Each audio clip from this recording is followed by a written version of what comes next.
کھلواڑ، یہ لفظ انہوں نے استعمال کیا ہے کہ جو آئین کے ساتھ کھلواڑ کرتے ہیں اور وہ جو ہے ہم ان کا احترام نہیں کرتے، ان جرنیلوں کا۔ اور اگلی اہم بات جو انہوں نے کہی کہ آپ کو سوچنا ہوگا کہ سرحد پہ رہنے والے جو پاکستان کی سرحدوں پہ رہتے ہیں وہ آپ لوگوں سے نفرت کیوں کرتے ہیں۔ یہ تقریر کا جو ہے نا میں نے خلاصہ یا متن آپ کے سامنے رکھا ہے، آپ خود اندازہ کر لیں کیسی تقریر ہے۔ دو معیار ہیں اور ساری کی ساری جو بحث ہے نا، حاصل بحث یہ ہے کہ سیاست سے کنارہ کش ہو جانا، بس کہ ہمیں کیا، اور جنہوں نے مینڈیٹ لیا ان کو واپس کرنا۔ آپ مینڈیٹ واپس نہیں کرتے نا کہ جی صبح کی ہوگی، کیونکہ آپ کو پتہ ہے یہاں انائیں ملک سے بڑی ہیں، یہاں میں ملک سے بڑی ہے، پھر آپ اس طرح کریں، آپ الیکشن ریکال کر دیں۔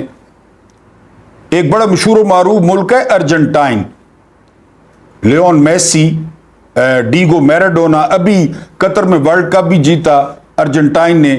ارجنٹائن کے ملک میں 10 دنوں میں 5 صدر تبدیل ہوئے ہیں، 5 صدر۔ اتنا بڑا ملک ہے اور مضبوط ملک ہے، زبردست ملک ہے ہر لحاظ سے۔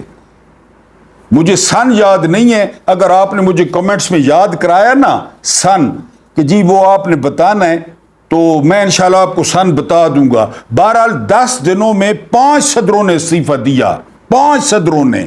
کیا ہوا ارجنٹائن کو؟ آپ روزانہ جاپان میں نہیں دیکھتے وزیر اعظم چینج ہو جاتا ہے، کیا ہوتا ہے؟ یہی تو پروسیس ہے، یہی پروسیس ہے، لوگوں کی مرضی ہے، لوگوں کا ملک ہے، بس لوگ اچھا فیصلہ کریں ٹھیک ہے، لوگوں کے لیے اچھائی ہوگی، لوگ برا فیصلہ، ہاں یہ ہے کہ لوگ فیصلے ہی نہ کریں اور ان پہ مسلط کر دی جائیں کٹ پتلیاں۔ فیصل واڈا کسی پارٹی کا نہیں ہے، محسن نقوی کسی پارٹی کا نہیں ہے، انوار الحق کسی پارٹی، کاکڑ کسی پارٹی کا نہیں ہے، مسلط ہو گئے۔ وہ اورنگزیب وزیر خزانہ، وہ پتہ ہی نہیں ہے وہ کون ہے، وہ وزیر خزانہ بن گیا ہے۔ مسلط کرنا تو پھر ظاہر ہے زیادتی ہے، پھر تو سیدھی بات ہے کہ یہاں بوٹ چلے گا، یہاں پہ ووٹ نہیں چلے گا۔ اور 8 فروری کو بوٹ چلا، ووٹ نہیں چلا۔ اگر ووٹ چلتا تو خان صاحب کی 2/3 اکثریت تھی، اگر ووٹ چلتا تو سوال یہ ہے کہ وہ 70 ارب روپے کدھر گیا، وہ انتظامات کدھر گئے، وہ پورے دن کی ایکسرسائز کدھر گئی، وہ جو لوگ باہر سے ووٹ ڈالنے ہیں وہ، یعنی کچھ تو بندہ، یعنی میں نے کل بھی بتایا تھا کہ جو ریاستیں ہیں، جو قانون ہے، جو چاہے فوج ہے، اس کی جو بنیاد ہے نا وہ اخلاق ہوتی ہے۔ جمہوریت کی بنیاد اخلاق ہے، ان کی کوئی اخلاقی حیثیت ہے؟ کوئی اخلاقی حیثیت؟ جو سب سے بڑا لیڈر بنا پھرتا ہے نون لیگ کا، اس کو جاسمین راشد نے ہرا دی ہے لاہور سے۔ یہ اس طرح ہے جس طرح میاں والی سے کوئی عمران خان کو ہرا دے، لاہور سے ہرا دیا جاسمین راشد نے۔ حمزہ شہباز کو عالیہ حمزہ نے ہرا دی ہے، اور اس کو اس ٹک ٹاکر کو مہر شرافت نے ہرا دی ہے، زندگی کا پہلا الیکشن لڑ رہا تھا، 3 دفعہ کی وزیر اعظم کی بیٹی کو۔ پھر اخلاقی حیثیت کیا ہے ان کی؟ یہ کھوکھلے ہیں بالکل اور ملک پہ مسلط ہیں۔ بہرحال یہ سارے ارشادات یہ مولانا فضل الرحمان صاحب کے تھے، آپ نے اٹھانا ہے، آپ نے لٹکانا ہے، آپ نے تولنا ہے، جو کچھ کرنا ہے۔ آپ کو پتہ ہے وہ کہاں رہتے ہیں، کہاں پہ پھرتے ہیں، تو اسے جڑیں بڑھو تو گرفتار کرو۔ ایک دفعہ بھیجا تھا نا، میرا خیال ہے لیٹر بھیج، کیونکہ نیب کو بھی باجوہ اینڈ کمپنی کنٹرول کر رہی تھی، اس نے پیچھے پوانیوں تو اس نے پیچھے پوانیوں۔ خان کے دور میں ایک دفعہ لیٹر بھیجا تھا، اس آقا جی میرے کو طلب کرو ذرا، میں تو آپ کو ڈساں، بس گئے سب نس گئے۔ وہ نوٹس انہوں نے کہا نوٹس ہی کو نہیں بھیجا، نیب مکر گیا۔ تو بہرحال تگڑوں سے، طاقتوروں سے، اداروں سے یہ جو تقریر ہے یہ سن لیں، اس نے کیا کیا ہے، کیا کہا ہے۔ ہاں فضل الرحمان یہ میری ذاتی رائے ہے کہ انہوں نے پتہ کو نہیں، کل کو کوئی سونا عہدہ، کوئی سونی کرسی، کوئی گورنرشپ، کوئی سپیکرشپ، کوئی شپ، یعنی وہ اگر مل گئی ٹیٹ فیٹ تو فضل الرحمان نہ پتہ کون، یہ نہ کو بھائی فضل الرحمان چی گویرا بن گیا ہے یا انقلابی بن گیا ہے یا وہ جڑا ہے نا جی کوئی نہ، ایسی گل کونی، ایڈی ساگو خوش فہمی کونی، کیونکہ انہوں نے گلہ یہ ہے، فضل الرحمان صاحب نے گلہ یہ ہے کہ جڑے لوٹی لگی کھلی آئی، جڑے لوٹ مار تھی نہیں پی آئی، غنیمت نہ مال ونڈی نہ پی آئی، میں کو اپنے جسے نے مطابق حصہ کیوں نہیں ملا؟ یعنی ایم کیو ایم کو 5 سیٹاں، نون لیگ کو 2 تے آئی اکثریت، پیپلز پارٹی کو تے بھائی میں کو کیوں نے دیتا؟ بھائی گل تو جائز ہے، پہلے ڈاڑے نے فضل الرحمان انہوں نے سنگیے، انہوں نے سربراہ بلکہ چورنا پی ڈی ایم اس نے گلہ یہ ہے کہ میرا مال، یعنی ایسا خدا نہ خواستہ 4-5 بندے مل کے چوری کرنے ہاں تو جیڑے چوری ہو جائیں تو اس بعد مال برابر تقسیم ہو سی نا، لیکن انہوں کی کیتا ہے، انہوں یہ کیتا ہے کہ انہوں کو زیادہ حصہ مل گیا ہے، کیوں مل گیا ہے اس نے کو نہیں پتا۔ فضل الرحمان صاحب کو کوشش نہیں ملی، فضل الرحمان صاحب فوراً انقلابی بن گئے، اور انہوں کو یہی پتہ لگ گیا کہ اسٹیبلشمنٹ بالکل بڑی اس وقت جڑا ہے نا جی وہ ہاٹ واٹر سے چاہے وہ بھائی بہت سارے محاذ کھولے ہوئے، معیشت نہ حکومت نہ یہ وہ، تو یہ بھی ذہن میں رکھیں کہ وہ چی گویرا نہیں بنے۔ کل کو اگر یہ بھی میں آپ کو تقریر بتا رہا ہوں، رات کو کوئی سیٹنگ سوٹنگ تھی ہے تے کوئی شاید ملنے تو ہو سکنا ہے، بس سارا کچھ بہرحال انہوں نے یہ باتیں کہہ دی ہیں، یہ ریکارڈ پہ آ گئی ہیں، کہیں گرفتار کرنا ہے، دہشت گردی نہ مقدمہ کرنا ہے، جڑے بنو تو بن کے گرفتار کرو تو دہشت گردی نہ مقدمہ بناؤ تاکہ تو کوئی پتہ لگے تو سائن دے عورتاں تے تشریفاں تے چورو سنم جاوید چورو ختیجہ شاہ وال کے نائی تے آنے ہو، ذرا انہوں نے نیڑے لگو نا، یہ ٹک ٹاکر ہی نیڑے لگے جو ٹک ٹاکر کو ڈسین، اور یہ سارے جڑے طاقتور حضرات ہیں، اور میں نے آپ کو بتایا ہے کہ جی یہ بات مان لینا، چیف کہہ رہا ہے کہ امریکہ آقا ہے۔ میں نے آپ کو کولن پاول کا بتایا تھا، وزیر خارجہ تھا، ویسے صاحب کا جرنیل تھا، chairman joint chief of staff committee تھا جنرل کولن پاول، بعد میں اس کو وزیر خارجہ بنایا گیا۔ کولن پاول کہتے ہیں، اپنی کتاب میں بھی لکھتے ہیں کولن پاول، جب وہ 9/11 کا قصہ ہوا نا اور انہوں نے اسامہ کو حوالگی کا مطالبہ کیا اور وہ گرم ہو گیا ماحول، کولن پاول کہتے ہیں ہم نے مشرف کے لیے جو ہے وہ 9 مطالبات لکھ کے بھیجے، ہمیں یہ چاہیے یہ چاہیے یہ چاہیے، 9 ہم نے اس لیے لکھے کہ 4 یا 5 وہ مان لیں گے، جس طرح وہ پٹھان بڑھا کے قیمت بتاتے ہیں، ہمارے بھائی ہیں، 4 یا 5 مان لیں گے، 3 یا 4 کہیں گے نہیں نہیں یہ میں مان نہیں سکتا۔ کولن پاول کتاب میں لکھتے ہیں کہ ہماری حیرت کی انتہا نہ رہی جب 9 کے 9 مطالبوں پہ مشرف نے سائن کر دی کہ ٹھیک ہے، اڈے ہی گھنو جو مرضی کرنا نے کرو میرے کو کچھ نہ رکھو، میں اٹینشن۔ کولن پاول کہتا ہے ہم بیٹھے تھے، وہ ہم حیران رہ گئے کہ ہم نے 9 مطالبے اس لیے لکھے تھے، پتنی آپ بات سمجھ رہے ہیں کہ نہیں، کہ 3-4 مان لے گا صدر، باقی کہے گا نہیں جی نہیں ہم یہ نہیں مانتے، تو پھر عمران کا ایبسولوٹلی ناٹ ان کو کیسا لگتا؟ بتائیں۔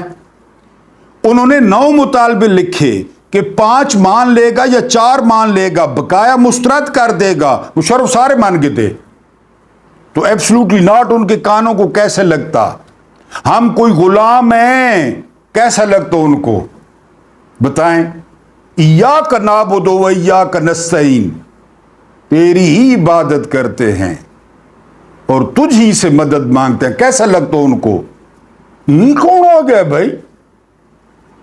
تو یہ فضل الرحمان صاحب نے آج کہا ہے، میں نے پہلے بتایا ہے جو کچھ کرنا ہے فضل الرحمان صاحب کے ساتھ کرنا ہے، ظاہر ہے تسا ڈاڑھے لوگ ہو، اور چیف نے یہ کہہ دیا تھا بقول فضل الرحمان کہ آپ لوگ مان لیں پاکستانی کہ امریکہ آقا ہے اور ہم غلام ہیں۔ اب اسرائیل کاش مسلمان ہوتا، اب آپ اس پہ حیران ہوں گے، میں آپ کی حیرانگی دور کر دیتا ہوں کیونکہ میرا کام یہی ہے آپ کے ساتھ نئی نئی چیزیں شیئر کرنا، آپ کو ویلیو دینا اور آپ کے ساتھ جو ہے وہ گپ شپ کرنا۔ کاش اسرائیل اسلامی ملک ہوتا۔ اب آپ نے غور کرنا ہے کیوں؟ موشے کاتسو اسرائیل کے صدر تھے۔ کاتسو کا پس منظر بہت دلچسپ تھا۔ وہ 1945 میں ایران کے شہر یزد میں پیدا ہوا۔ اس کے والدین کٹر یہودی تھے۔ 1948 میں اس کے والدین تہران منتقل ہوئے اور 1951 میں یہ لوگ اسرائیل چلے گئے۔ قادسو نے 24 سال کی عمر میں سیاست شروع کی اور وہ لیکود پارٹی کا نام ہے، لیکود پارٹی کے ٹکٹ پر اسرائیل کے چھوٹے سے قصبے کیرباد کے میئر منتخب ہو گئے۔ کیرباد کے وہ اسرائیل کے کم عمر ترین میئر تھے۔ وہ 1969 میں 1969 میں پہلی بار پارلیمنٹ کے ممبر منتخب ہوئے۔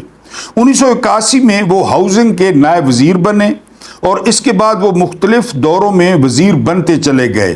جولائی 2000 میں انہوں نے مشہور سیاستدان اور سابق وزیر اعظم شمون پیریز کے مقابلے میں صدارتی الیکشن لڑا اور اسرائیل کے صدر منتخب ہو گئے۔ موشے قادسو منتخب ہو گئے۔ وہ اسرائیل کی تاریخ کے پہلے صدر تھے جو 7 سال کے لیے منتخب ہوئے تھے۔ 7 سال کے لیے۔ موشے قادسو میں 5 خوبیاں تھیں۔ وہ دائیں بازو سے تعلق رکھتے تھے۔ وہ کسی اسلامی ملک میں پیدا ہونے والے پہلے اسرائیلی صدر تھے۔ ان کی مادری زبان فارسی تھی۔ وہ اسرائیل کے سابق وزیر اعظم کو شکست دے کر صدر بنے تھے اور وہ مڈل کلاس سے تعلق رکھنے والے پہلے اسرائیلی صدر تھے۔ یہ ان کی خوبیاں تھیں۔ موشے قادسو کی زندگی اور سیاست اس وقت شدید بحران کا شکار ہو گئی۔ جولائی 2006 میں ایک یہودی خاتون نے موشے قادسو کے خلاف جنسی زیادتی کا پہلا کیس درج کرایا۔ ایک یہودی خاتون نے کیس درج کرایا کہ صدر نے اس کے ساتھ جنسی زیادتی کی ہے۔ پولیس کو ابتدائی تفتیش میں خاتون کی بات سچ محسوس ہوئی، لہذا 22 اگست 2006 کو پولیس نے ایوان صدر پر ریڈ کیا۔ الفاظ پہ غور کریں، ایوان صدر پر ریڈ کیا۔ صدر کے تمام کاغذات اور کمپیوٹر قبضے میں لیے اور صدر کے خلاف تفتیش شروع کر دی۔ پولیس ریڈ کی خبریں شائع ہوئیں تو بے شمار خواتین نے صدر کے خلاف جنسی زیادتیوں کے مقدمے درج کرانا شروع کر دیے۔ جب ریڈ ہوا، اخباروں میں آیا، ٹی وی پہ آیا کہ ریڈ کیا گیا ہے اور وجہ یہ تھی، تو باقی بہت ساری عورتوں کو حوصلہ ملا، انہوں نے قادسو کے خلاف شکایتیں درج کرانا شروع کر دی۔ پولیس کو معلوم ہوا موشے قادسو ماضی میں خواتین کو ملازمت دیتے تھے اور اس ملازمت کی آڑ میں ان کے ساتھ زیادتی کرتے تھے۔ یہ پولیس کی تفتیش میں بات سامنے آئی۔ پولیس نے 10 خواتین کے مقدمے درج کیے اور اعلیٰ سطح پر ان مقدموں کی تفتیش شروع کر دی۔ 23 اگست کو صدر کے خلاف پہلی تفتیش شروع ہوئی اور 7 ستمبر کو چوتھے مقدمے پر کام شروع ہو گیا۔ 13 ستمبر 2006 کو صدر نے ایوان صدر میں نئی الیکشن کمشنر مس بینش سے حلف لینا تھا۔ اسرائیل کے آئین کے مطابق یہ حلف صرف صدر لے سکتا تھا، لیکن اس دن صدر کی تفتیش تھی۔ اسرائیلی قانون کے مطابق کوئی زیر تفتیش ملزم پولیس کی اجازت کے بغیر تفتیش سے غیر حاضر نہیں ہو سکتا۔ سنتے آئیں۔ موشے قادسو نے اس تقریب میں شرکت کے لیے پولیس چیف کو درخواست دی، لیکن پولیس چیف نے تفتیش مؤخر کرنے سے انکار کر دیا۔ صدر نے پارلیمنٹ سے معذرت کر لی، جس کے بعد اسرائیل کی تاریخ میں پہلی مرتبہ تقریب ایوان صدر کی بجائے پارلیمنٹ میں ہوئی اور الیکشن کمشنر کا حلف اسرائیل کی پارلیمنٹ نے لیا۔ اس دن پولیس نے صدر موشے قادسو سے 9 گھنٹے تفتیش کی۔ یہ تفتیش صبح 10 بجے شروع ہوئی اور شام 7 بجے تک چلتی رہی۔ پولیس کے مطابق جب تک یہ تفتیش جاری رہے گی، اس وقت تک صدر موشے قادسو کی سرکاری مصروفیات معطل رہیں گی اور وہ پولیس کی اجازت کے بغیر کسی جگہ جا سکیں گے اور نہ ہی کسی تقریب میں شرکت کریں گے۔ شکر ہے کافر ملک ہے، یہودی ملک ہے۔ اس دن نیب میں وہ گاڑیوں توشہ خانہ کے زرداری 3 گاڑیاں ہڑپ کر گیا، تو اس دن جو ہے نا وہ اس کی ہیئرنگ ہوئی۔ فاروق ایچ نائک نے کیا کہا پتہ ہے آپ کو؟ فاروق ایچ نائک نے جج کو کہا کہ میرا جو کلائنٹ ہے وہ صدر بن چکا ہے اور صدر کو استثناء ہے، امیونٹی ہے، لہذا کیس کلوز کیا جائے فی الحال۔ یعنی جج نے کہا ٹھیک ہے۔ یہ دلائل نہیں دیے کہ زرداری نے گاڑیاں نہیں لی، ڈاکہ نہیں مارا، ہضم نہیں کی، گاڑیاں لے کے آئے 3، وہ اگر لے کے آئے اس نے پیو نہ ملو کہ بھائی وہ سپریم کمانڈر رہے، بناؤ والے بنایا ہے۔ یہ دلائل نہیں دیے، اس آکھا جی وہ ہن صدر ہے، جو کرنا نے کر لو۔ عدالت آگے بادشاہ اساں کی کرنا ہے، اساں آپ اتنے بدھے بیٹھے ہاں، جیڑی گل تساں آکسو اوہ کرساں، اساں کی کرنا ہے۔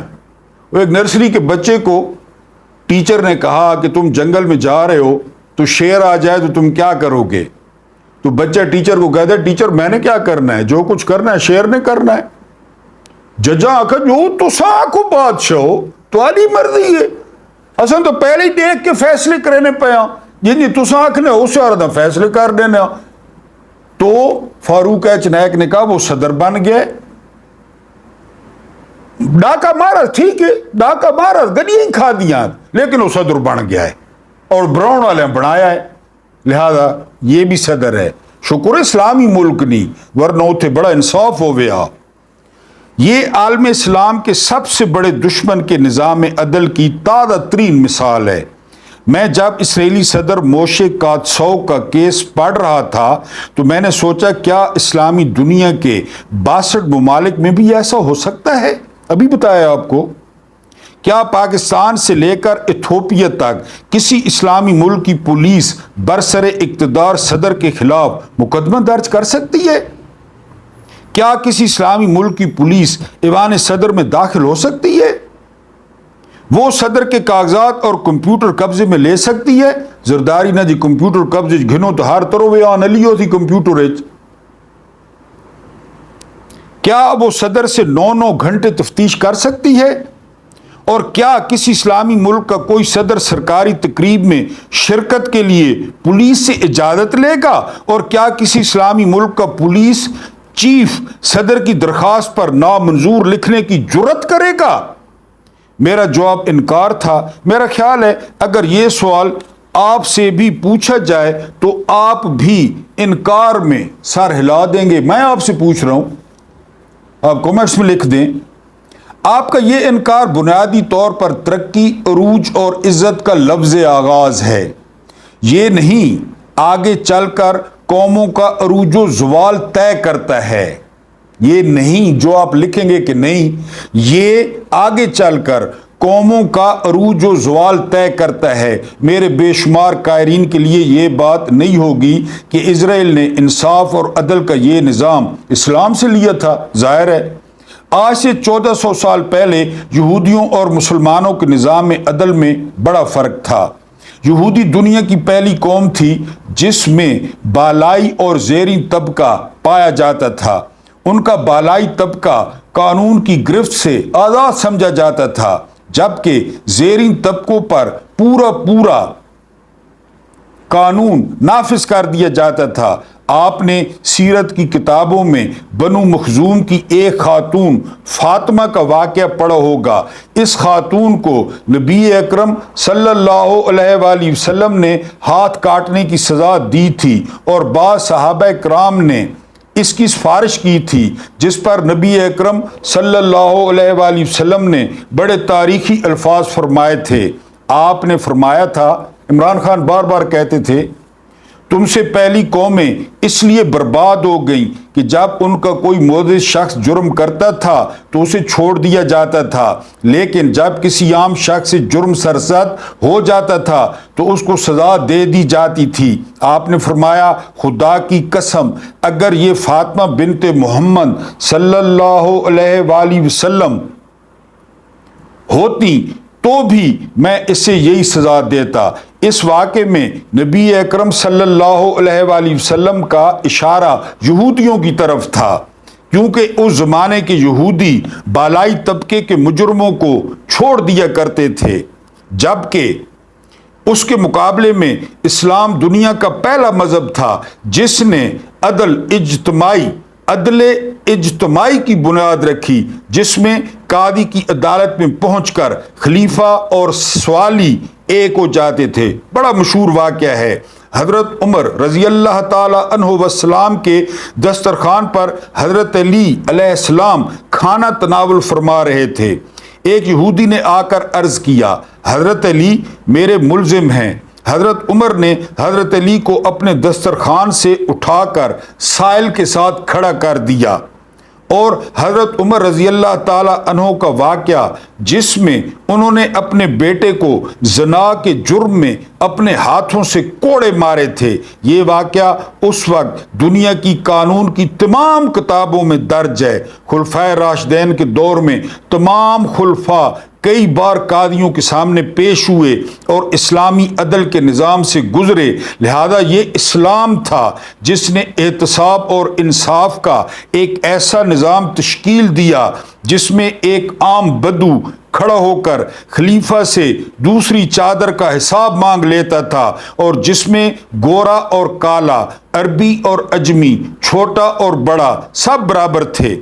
آنے والے ادوار میں دنیا کی ہر اس قوم نے اسلام کے ایک نظام کو اپنے لیے مشل راہ بنا لیا، جو ترقی کرنا چاہتی تھی، جو اقوام عالم میں آگے بڑھنا چاہتی تھی۔ آپ دلچسپ بات ملاحظہ کیجئے، دنیا کی جس قوم نے اسلام کے عدل سے استفادہ کیا وہ چند برسوں میں سپر پاور بن گئی۔ اس نے دنیا پر حکمرانی کی، یہاں تک کہ یہودی تک اسرائیل میں عدل کا اسلامی نظام نافذ کرنے پر مجبور ہو گئے، لہذا آج ان کے سربراہ بھی اپنی بے گناہی ثابت کرنے کے لیے عدل کے اس عمل سے گزرتے ہیں جس سے اسلام کے ابتدائی دنوں میں ہمارے بڑوں کو گزرنا پڑتا تھا۔ آج ہمارے دشمنوں کے ملک میں بھی وہ نظام نافذ ہے جس پر کبھی ہم فخر کیا کرتے تھے۔ میں نے جب قادسو کا کیس پڑھا تو میرے دل سے آہ نکلی، اور میں نے اپنے آپ سے کہا کاش یہ واقعہ کسی اسلامی ملک میں پیش آیا ہوتا، کاش موشے قادسو کی جگہ کسی اسلامی ملک کا صدر ہوتا تو آج ہم بھی دنیا کی ترقی یافتہ قوم ہوتے، آج ہم بھی عزت اور وقار کے ساتھ زندگی گزار رہے ہوتے، اور آج ہمیں اور مٹیج جیسے لوگوں سے بچنے کے لیے باجوڑ میں اپنے بچے قتل نہ کرنے پڑتے۔ میں نے سوچا کاش موشے قادسو مسلمان صدر ہوتا، کاش اسرائیل اسلامی ملک ہوتا۔ شرم مگر تم کو نہیں آتی، یہ اسرائیل کے صدر کا حال ہے، اور انہوں نے یہ نظام کہاں سے لیا؟ یہ نظام انہوں نے اسلام سے لیا، خلفائے راشدین سے لیا۔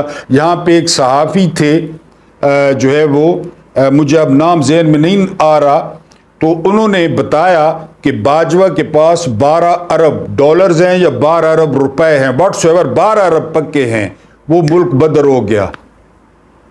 یہ نہیں کہ کہاں سے آئے یہ جھمکے، کس نے دیے یہ جھمکے، کیوں دیے یہ جھمکے، وہ صحافی جیڑا نے دیو ملک بدر ہو گیا۔ اللہ پاک تو کو آسانیاں عطا فرماوے تے آسانیاں ونڈونی توفیق عطا فرماوے۔ اللہ پاک تواڈی روزیاں نے وچے تے تواڈے دسترخانہ نے وچے وسعت عطا فرماوے۔ میں کو برداشت کرنا بہت شکریہ۔